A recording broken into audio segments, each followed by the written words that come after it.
Waziri wa mambo ya ndani Kithure Kindiki leo ameweza kutoa taarifa kuhusu operesheni ambayo serikali inaendeleza katika eneo la Shakahola, kaunti ya Kilifi, na kufikia sasa miili ya watu 109 imeweza kutolewa na kupelekwa ili kufanyiwa uchunguzi. What has been achieved at the end of the day, and the person who is in the overall charge,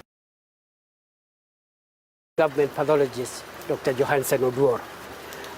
Therefore, every day at 5 o'clock from here, we'll be able to update the public, and every day at 3 p.m. from the command center and the tracing center at Shakahola. So that is the public information program that we wanted to share with the members of the press and members.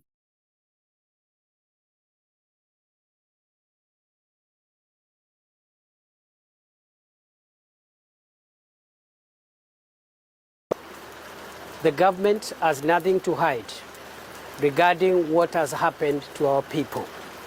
We have lost a huge number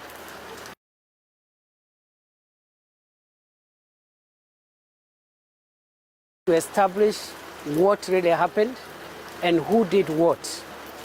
And we have nothing to hide. We will expose every detail.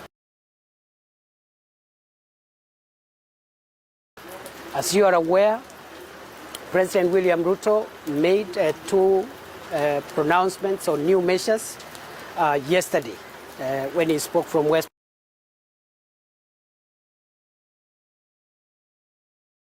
Commission of Inquiry under the Commission of Inquiries Act, Cap 102 of the laws of Kenya, and the presidential instruments on the gazettement of the Commission of Inquiry has been prepared, and they have been conveyed to the President for signature, and therefore any time from now the members of the Commission of Inquiry on the Shakahola tragedy are going to be made public.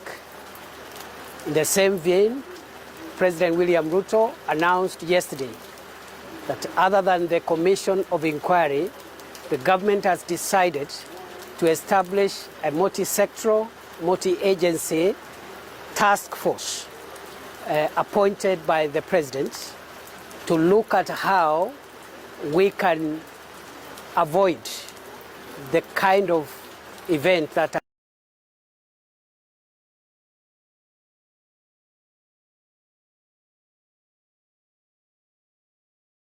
members of a presidential task force to deal with generally how we govern religious activities in our country, how we reason. Those are the new measures that, as announced by the President, will be implemented in the course of the week.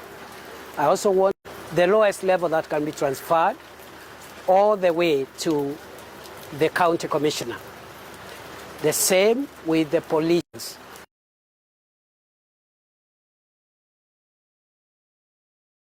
So we are moving forward step by step, methodically, carefully, and lawfully to make sure that we get to the bottom of this matter.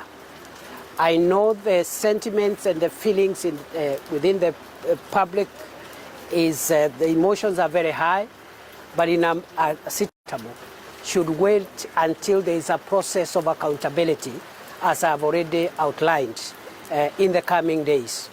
Once again, the government of Kenya will do everything possible to find out who, why, and how. Country again.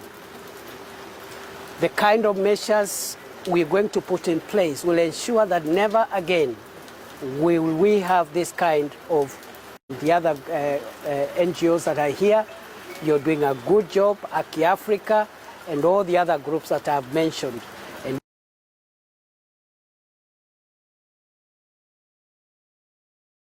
recognize what you are doing as members of the civil society. I want to end there and wish you all the best.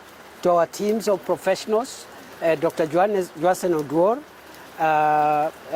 my brother Director Nyuguto, and all the other teams here from the government departments. This is a responsibility like no other. The country is waiting to know the truth. We want to know what happened. and keep us updated.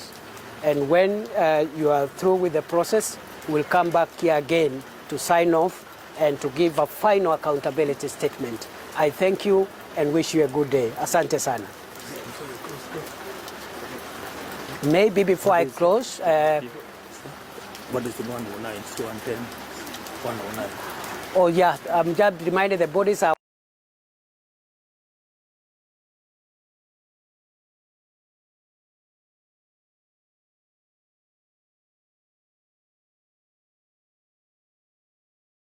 Joan Senodor, maybe you can say something so that we close. Thank you very much, Waziri. Bwana Waziri said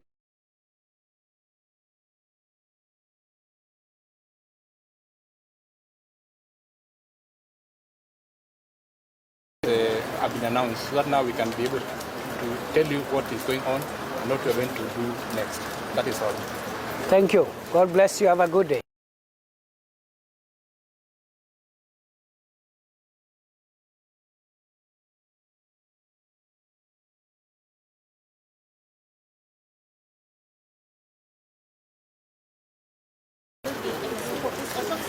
And then secondly, at what point will the families of the missing people be allowed to come and give us some testing and information? I think the second question on when there are organs missing, we'll tell the world.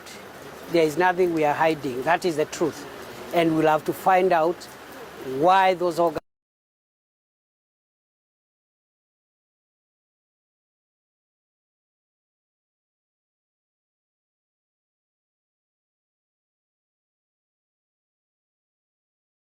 Tell the world if any of the bodies have organs of their bodies missing. Thank you, Dr. Odwor.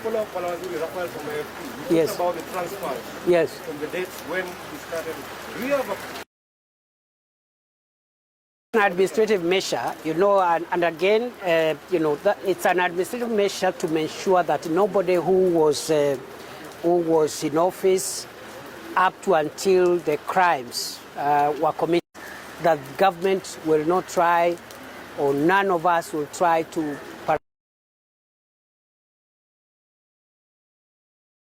For the DNA issue, there's a process which is running concurrently. There is a Red Cross who are established some tracing center where